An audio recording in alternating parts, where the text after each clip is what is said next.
श्री स्वामी समर्थ स्वामी हाईत या चॅनलवर स्वागत आहे।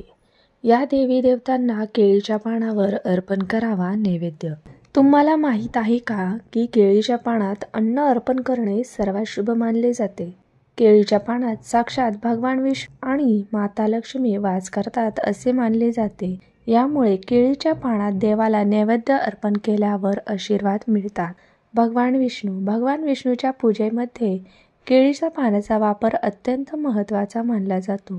केळीच्या पानावर अन्न अर्पण केल्याने भगवान विष्णू आणि माता लक्ष्मी प्रसन्न होतात आणि घरात सुख समृद्धी नांदते। याशिवाय केळीच्या पानावर अन्नदान केल्याने मुलांच्या लग्नातील अडथळे दूर होतात।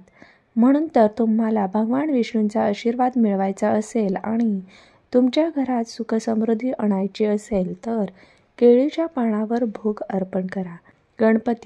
गणपतीला केळीच्या पानाचा नैवेद्य दाखवावा। हिंदू धर्मात भगवान गणेशाची पूजा अडथळे दूर करणारा आणि बुद्धीची देवता म्हणून केली जाते। सुख आणि समृद्धीसाठी त्याची पूजा केली जाते। श्री गणेशाला प्रसन्न करण्यासाठी त्यांना विविध प्रकारे नैवेद्य दिले जातात आणि त्यातील एक महत्त्वाचा प्रसाद म्हणजे केळीचं पान।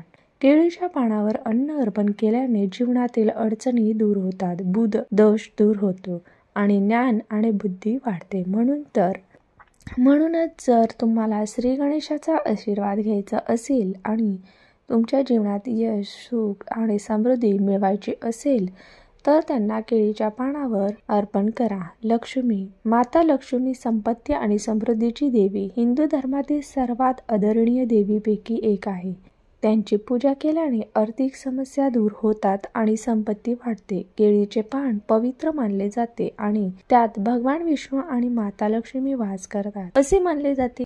त्यामुळे केळीच्या पानावर देवी लक्ष्मीला अन्न अर्पण केल्याने विशेष आशीर्वाद मिळतात। केळीच्या पानावर अन्न अर्पण केल्याने देवी लक्ष्मी प्रसन्न होते आणि जीवनात कधीही आर्थिक संकटाचा सामना करावा लागत नाही। याशिवाय केळीच्या पानावर अन्नदान केल्याने घरात सुख शांतीचे वातावरण निर्माण होते आणि नकारात्मक ऊर्जा दूर होते।